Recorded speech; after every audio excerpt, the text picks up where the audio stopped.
please come to the podium to share your commencement message with our graduating students.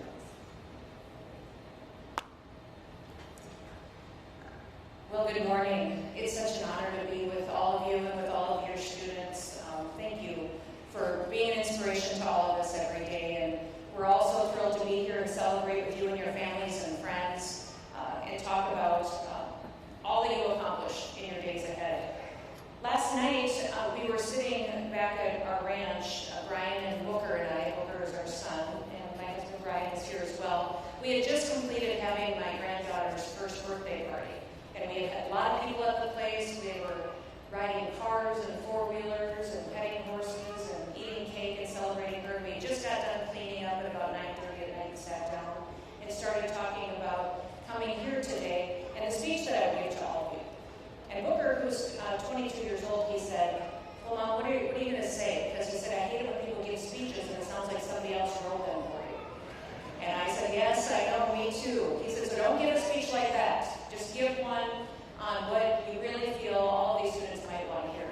And I said, well, Booker, what do you think that is? And he said, why don't you tell them the things that you wish you had known at their age, or things that you wish you would have known when you finished your college degree. Well, that gets a little complicated for me because I didn't finish my college degree until I'd been out of high school for probably 15 to 16 years. It took me a long time. I was a non-traditional student. We had a tragedy in our family when I was going to college, and I came back home to farm and ranch with my family. So going back to school many years later, I didn't complete it until I was already a mom of 3 and working full-time. But I did think there was probably 5 things that I wanted to leave you all with the thought of today, of things that I do wish I would have known when I was younger. First of all, the first thing I would want you to know is that you are unique and that you are special. The world needs what you have to offer and is desperate for it today. You know, this school is a special little place in the United States of America. Things happen here that can't happen anywhere else. You are one of only 10 universities in the entire country that have certifications in cyber research and cyber ops, cyber defense, and you're certified for the National Security Administration and the Department of Homeland Security. There's very few places in the country that have that certification in place. You are even the first school in the country to create a PhD program in cyber operations. You partnered with U.S. Army Cyber Command, and you're giving students a classified level experience. Now, as someone who, when I was sworn in as governor, was told the most threatening thing against our state was the fact that all of our computer programs were on those systems, that we were extremely vulnerable to hacking attempts and our systems could all go down. We had thousands and thousands of people's personal information on our systems, and it was on a 50-year-old server that was not secure, it wasn't protecting information. I also didn't have a SCIF in which to go and get a classified briefing. And Dakota State University is fulfilling both of those needs, not just for you and for your students and the background and education it's giving you, but it's fulfilling that need for South Dakota and for the United States of America. You are training the very best of the best here. You also have been inspirational in the teacher apprenticeship program, the way that you've wrapped your arms around teaching our children in the next generation. In fact, I think we have several of those apprentices here today that are graduating, and I want to thank Dr. Graves for his leadership in implementing that program. Anybody can get a college degree in South Dakota that wants to continue on to inspire others in the next generation.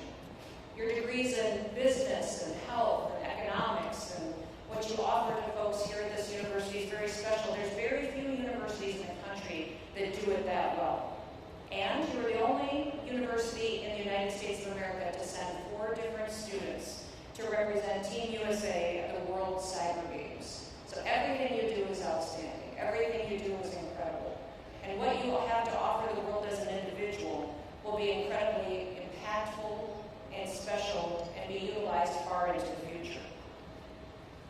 The second thing that I want to tell you that ties into that first, you are unique and the world needs you, is to take your emergency brake off. I don't know how many of you have ever been out driving a vehicle before.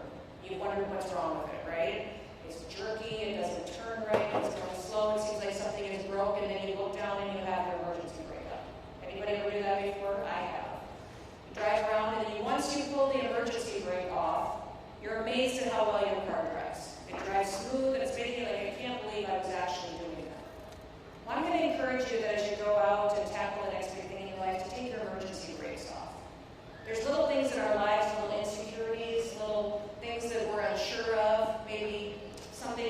scary, like moving across the country, taking a new position, that is your emergency brake that's holding you back. You still will move forward, but it might be tougher if you don't let it go. I'm going to encourage you that as you identify your gifts and talents that are unique to you and what you have to offer, to just let the insecurities go. Just let them be released and go forward and believe in who you are and what you have to offer, and that you have a unique gift to give and to contribute to the world. I had somebody tell me many years ago that if you don't know this, I'm a bit of an introvert. I love people and I love spending time with people, but to walk into a crowded room where there's a lot of people socializing and visiting is hard for me. I still have to go in there and try to find a few people that I can greet and meet and have conversations with. But somebody said to me years and years ago when I was a young mom, they said, you believed in Santa Claus for many years, at least believe in yourself for 5 minutes. I want you to leave here today recognizing that you can believe in yourself and what you have to accomplish. A great writer and statesman once wrote that dream no small dreams, for they have no power to move the hearts of men. So go forward and dream big dreams, do big things, let your insecurities go, and offer your unique gift. The third thing that I wanted to tell you was to stop being in such a hurry.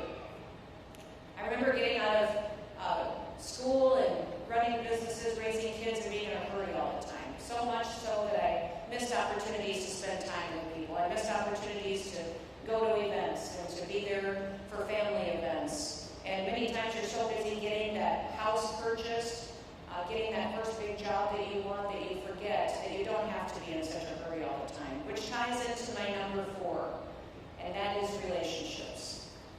You will have people tell you throughout your life that it's incredibly important, the education that you have.